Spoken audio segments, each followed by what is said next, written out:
Hello, Council Bluffs Area Chamber of Commerce members. This is Drew Camp, President and CEO of the Council Bluffs Area Chamber of Commerce, here with our March 3rd weekly legislative update video. The first thing that I wanted to touch on is just remind everyone that this week was the culmination, the conclusion of the first legislative funnel. And what that means is that bills that weren't appropriations bills, ways and means bills, government oversight bills, or leadership priority bills had to pass out of their respective committee in the House or the Senate to remain alive. So why this is done is it really winnows down some of the bills that aren't obviously going to make it through the rest of the session, and really allows them to start focusing even more on policy bills, which is really important with next week getting the revenue estimating conference numbers, of which will then tell us if we're going to use the December budget projections or the March budget projections, because you have to use the lesser of the two.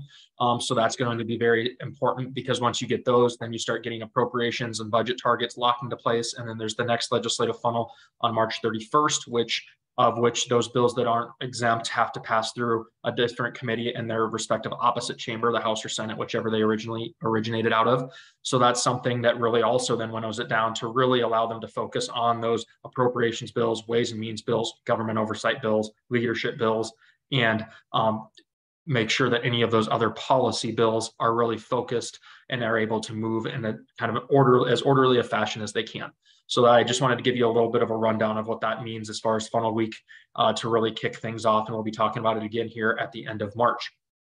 With regards to just a few of the updates on major issues that we're watching, with regards to tax, with those being ways and means bills, you didn't necessarily see as much action on those this week because they are already going to make it through funnel. They were focusing on bills they needed to get through funnel or not make sure that they didn't get through funnel. So what we're going to see with that, with the property tax discussion, is that the Senate will pass theirs, and that'll be led obviously by Senator Dawson, who's done a ton of work leading up to this to make sure that this caps bill, the consolidation of levies and then a cap on that for the overall growth annually, is going to be more targeted and have more discussions with our local government partners and such, and try to look at different things they might be able to put in as far as accommodations or considerations to make up for some other things that may be impacted by that bill.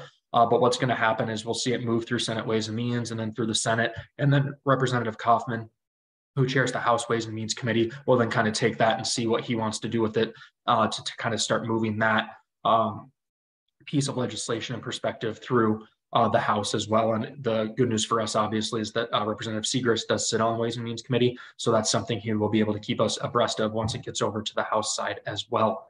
One thing to really watch is if there is any slowdown in conversations around this property tax issue.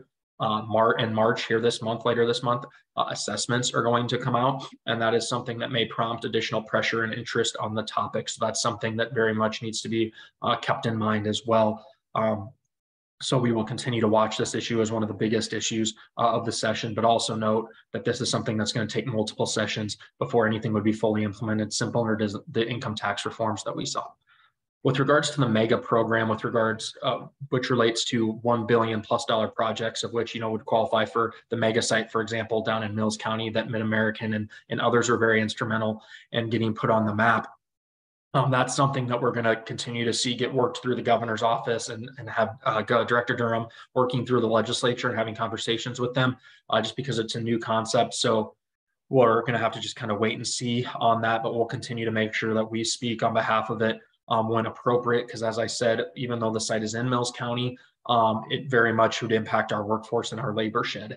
So that's something we would definitely be a part of in helping on the workforce side of any project that would go down there in conversations with our partners across the board with that mega site. Another piece to watch is the omnibus technical bill, which included things like the innovation tax credits and things along those lines, the biorenewables. That did move forward. But they did cut the angel investor tax credit. That's kind of something that some of the leadership in the House kind of wants to vet a little bit more. So that's something that they did pull. So that'll be something that we'll have to have additional conversations about if we want to see that get re-added to later bills and have later conversations about adding the angel investor tax credit once again. Port authorities is an issue you've heard me talk about a lot, obviously, with our riverfront development and other pieces that we think could be very instrumental in providing an additional tool in our toolbox to try to kind of match with what some of the improvement districts and stuff that they have across the river. That did move, and Senator Dawson's been hugely instrumental in helping it move in the Senate. And Representative Segrist will be very helpful in the House and on the Ways and Means Committee as well. One thing to note is as it moves forward out of the Senate, just as it did last year, it passed unanimously out of the Senate last year. Again, thanks to Senator Dawson kind of helping usher it through. But then it got over in the Senate, House Ways and Means chair kind of killed it, didn't ever take it up. But the good news is there's a new House Ways and Means chair this year in Representative Bobby Kaufman. He's actually dealt with and advocated for different Port Authority legislation in the past. So we expect there to be a lot more better reception in the House Ways and Means Committee once it's sent over there. And again, Brent will be hugely helpful in those conversations. And we thank Representative Segrist and Senator Dawson for their leadership in helping usher that through because of the impacts it could have.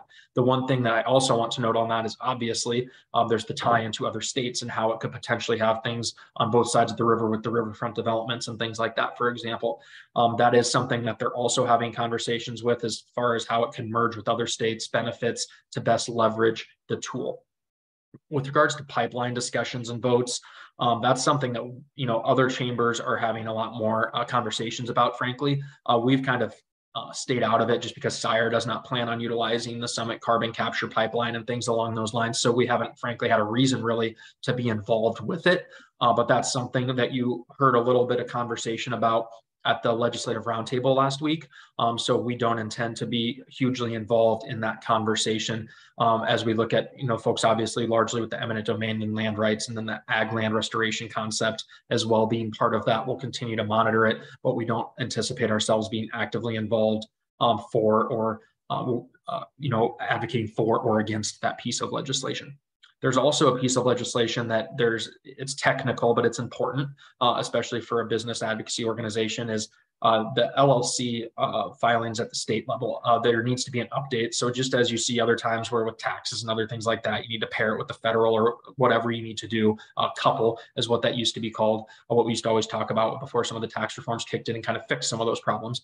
But there's an LLC bill moving through the legislature. It's very long and technical, as I said, but essentially what it would do is it would update to the 2020 Act for processing, which is just important, and add some new updates in there that would be beneficial and important for some of those individuals with LLCs as their business filings. So that's something we're watching as well. The last piece that I wanted to touch on, and it was very well covered in the press this week as well, is just some of the social issues that we're seeing come out of the legislature. Several of them died in the funnel. They didn't make it through.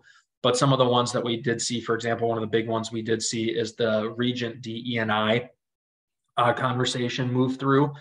They did make an amendment to it that would make sure they could, in their best manner possible, account for any ties to federal funding or grant funding or anything along those lines, external funding for those universities.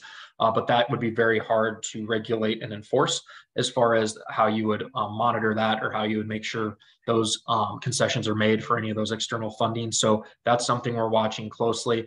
Obviously, we do have a Regent institution insofar as the School for the Deaf, but it's more so obviously targeted at Iowa State University, University of Iowa, and UNI. And us and other folks in the Iowa Chamber Alliance are really watching this because simply it's just, as I've always said, it's something that relates to talent. It's something that relates to being attract and retain talent. And it's something that involves us being a welcoming state. And what it frankly really comes down to is we always talk about at the Chamber Alliance and chambers in general, we're in the people business. We need to make sure that we're making our communities in our state the most attractive as possible to make sure people want to move here and they want to live here and they want to work and stay at our companies. So these kinds of bills do not help with that. So that's something we always are having conversations with a lot of the times behind the scenes at the Capitol, but those are things that we'll continue to do because it's important and it does have negative implications and ties to our ability to attract and retain workforce, especially when you're talking about, maybe it might not be the Regent D&I bill, but it might be, say, for example, marriage equality.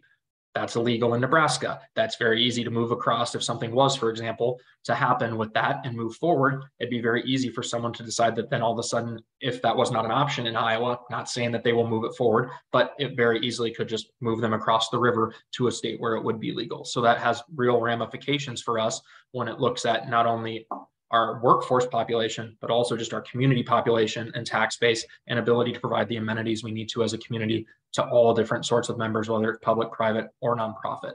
So those are things we'll continue to watch as well, because as you know, talent is our top issue. That's the top issue everyone's looking at. So we'll continue to monitor anything that could have negative or positive, for that matter, implications on that topic.